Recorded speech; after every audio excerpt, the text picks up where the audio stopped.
السلام عليكم. لو في حد انتي بتحتقريه، هل في اي حاجة في الدنيا ممكن تخليكي تتعاوني معاه؟ هل ينفع حد يبقى مخلص لحد بيحتقره؟ انا جنة عادل وهي دي سنة.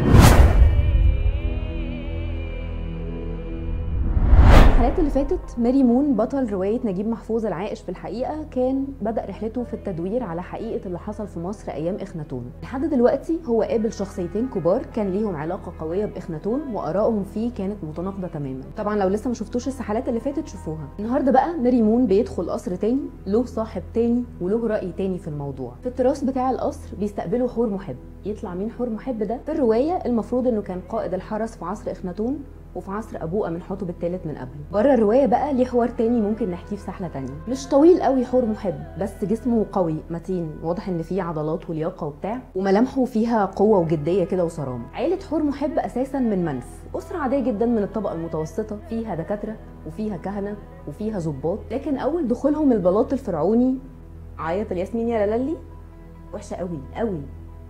أول دخولهم البلاط الفرعوني كان لما أبو حور محب اتعين رئيس الجياد الملكية عند أمنحتب الثالث. لو تفتكروا في السحلات اللي فاتت كاهن طيبة والحكيم آي كانوا مختلفين في حاجات كتير قوي، بس الاتنين اتفقوا على إن حور محب كان شخصية دغري، راجل اللحظات الصعبة، ده الشخص اللي في اللحظة الحرجة هيعمل الصح. قعد ماري مون وارتاح في كرسيه وسأل سؤاله الأزلي: باشا هو إيه اللي حصل بالظبط؟ وإيه رأي حضرتك في إخناتون واللي حصل في الفترة دي؟ قال له: شوف يا ماري مون يا ابني، في فرق بين المشاعر والواجب.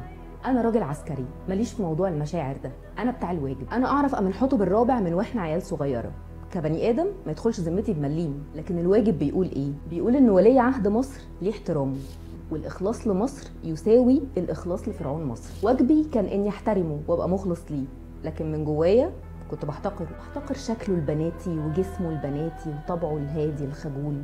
ما تاخذنيش يا ابني، انا راجل جد ما احبش المياعه. واحنا صغيرين عمري ما كنت اتخيل ان شخص زي ده يبقى صاحبي، لكن اللي حصل اننا بقينا اصحاب فعلا.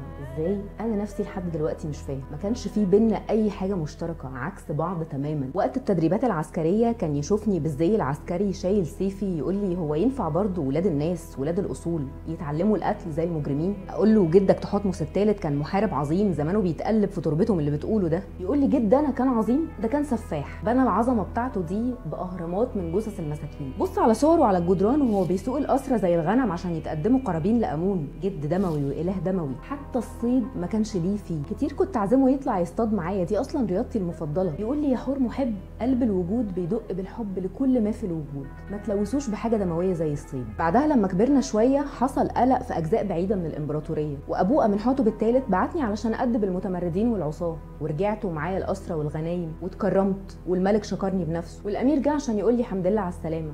فخدته معايا افرجه على القصر، شافهم قاعدين متسلسلين طبعا وباين عليهم الذل والهوان، ويظهر ان هم حسوا بضعفه، قعدوا يتحايلوا عليه عشان يرحمهم، ولقيته بيوعدهم ان محدش هيعمل لهم حاجه. بقيت اضرب كف بكف، دول اسرى متمردين عصاه لازم يتعلموا الادب عشان يحترموا النظام. لقيته خدني على جنبه وسالني: فخور باللي انت عملته يا حور محب؟ قلت له: بصراحه يا مولاي وحقي. قال لي: دي تبقى مشكله يا حور محب. وبعدين بضحك كده قال لي: انت مجرد قاطع طريق. كنت بسمع افكاره الدينيه المتطرفه دي من زمان وعمرها ما اثرت فيا. بصراحه يا ماري مون انا ماليش في موضوع الاديان والالهه والكلام ده. يوم سالني وش كده: انت مؤمن بامون يا حور محب؟ قلت له: مش زي الايمان بتاع الناس. قال لي: ما هو يا مؤمن يا مش مؤمن. قلت له: الدين بالنسبه لي مجرد جزء من تقاليدنا اللي واجبي اني احافظ عليها. قال لي: طب ما بيجيلكش اغراء كده احيانا تعرف سر الوجود؟ قلت له: انا بعرف اتعامل مع الاغراءات دي كويس واتجاهلها. قال لي: طب وروحك؟ قلت له: مالها روحي؟ انا بقوم بواجبي واتبنت لي مقبره. قال لي: خساره، كان نفسي روحك تعرف لذه القرب من الاله الواحد. ده بالنسبه لي كلام ما ياكلش عيش وما يطلعش من واحد المفروض انه هيبقى فرعون مصر، يطلع من بنت رقيقه مقضيه حياتها بقى تشم الزهور وتقعد في الجنينه تتامل. انا عارف بس ليه ما اتولدش بنت، تحس الطبيعه كانت هتعمله بنت فعلا وغيرت رايها في اخر لحظه. لما اتجوز نفرتيتي وكاهن امون الغلبان كان فاكر ان الجواز هيصلح حاله، ما رضيتش اقول له ان ده مستحيل يحصل. احسبها معايا كده، بنت جميله جدا من عيله عاديه جدا مره واحده لقت نفسها مرات ولي العهد وملكه مصر المستقبليه. اكيد عمرها ما هتعارضه في حاجه، هتخاف الملك يروح منها. فكرك انت لو اخناتون ده ما كانش ملك كانت نفرتيتي هتبص له؟ هل في اي واحده في الدنيا ممكن تبص لكائن مشوه بالمنظر ده لو ما كانش ملك؟ واللي توقعته حصل واسوأ.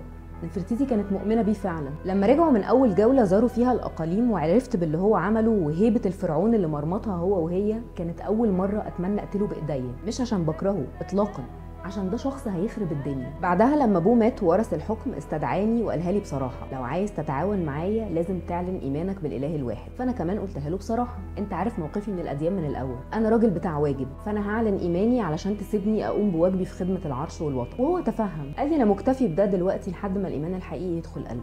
وخدمته من قلبي. انا عارف انهم بيقولوا ان موضوع التوحيد ده كان فكره الملكه تي، بس اللي بيقولوا كده عشان فاكرينه ضعيف، اضعف حتى من ان هو يفكر بنفسه. بس هو ما كانش ضعيف، لا، شفته بعناية بيتحول بعد ما رحنا اخيتاتون، ولقيته فجأة شخص عنده عزيمة خلته يقف في وش كهنة امون، اقوى سلطة في البلد، بكل السحر والعلم والتعويذ والعلاقات.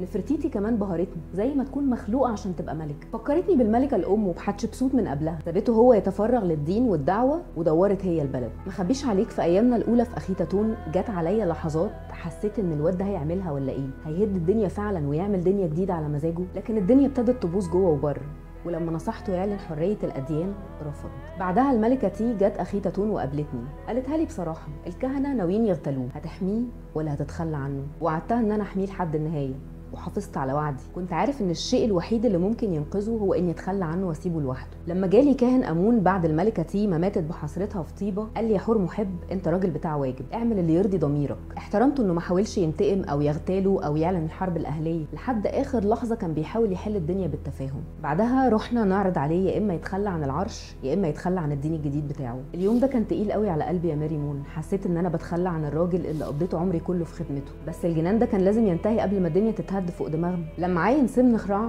والكهنه اختاروا توت عنخ امون، حسيت ان احنا لازم نرجع طيبه. وقتها اتفقت مع الكهنه والامراء اتفاق واضح، هنرجع طيبه ونلم الدنيا بشرط ان محدش يهوب ناحيته، يتساب في حاله تماما في اخيتاتون لحد ما ربنا يهديه او ياخده. واقسمت يمين الولاء لتوت عنخ امون، واتقفلت الصفحه دي بكل الالم والفوضى اللي سببتهم للبلد. ميريمون سالوا طب ما عندكش فكره نفرتيتي سابت له البيت ليه؟ قال له اكيد خافت على نفسها. ايوه بس ليه ما رجعتش طيبه عند اهلها؟ اكيد كانت عارفه ان الكهنه مش هيرحموها. سالوا ميريمون طب وعندك فكره هو مات ازاي؟ فرد حور محب اكيد الهزيمه هدت صحته لما حس ان الهه خذله وما استحملش. واخيرا سال ميريمون سؤاله الاخير، حسيت بايه لما عرفت انه مات؟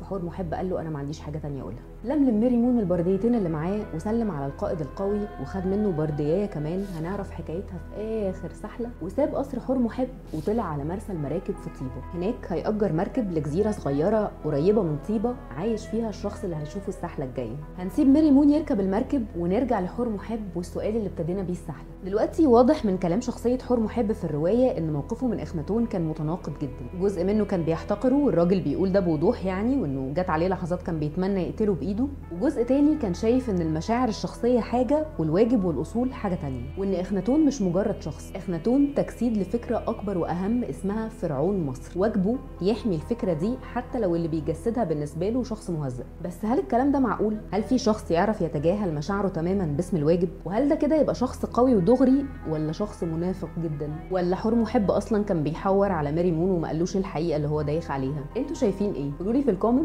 ولو عجبتكم السحله دي لايك، شير وسحلوا اصحابكم، وللمزيد من السحلات في زرار ما دوسوا عليه.